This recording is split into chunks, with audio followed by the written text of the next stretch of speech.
programming स्टुडेन्टहरूलाई सिकाउँदै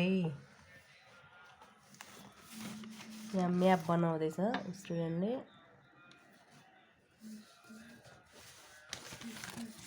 देखाउँदैछु हेरौँ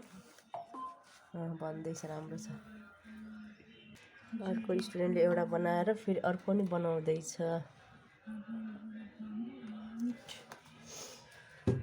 राम्रो छ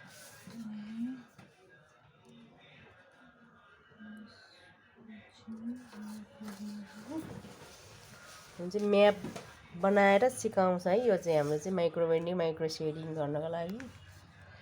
बिना म्यापको चाहिँ हुँदैन हाम्रो अर्कीले चाहिँ यहाँ चाहिँ फेसियल मुभमेन्ट चलाइरहेछ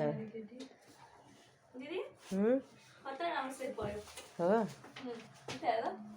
है राम्रो भयो यो यो यो यो भाग ठ्याक्कै छोडिदियो छोड्यो अनि तल आयो यस्तो राम्रोसँग भयो ल बनाऊ यहाँ नेल बनाउँदैछ सिक्दैछ प्र्याक्टिस उता पनि अनि यता पनि पहिलाको हटाएर फेरि अहिले फेरि नयाँ बनाउनको लागि गरिरहेछ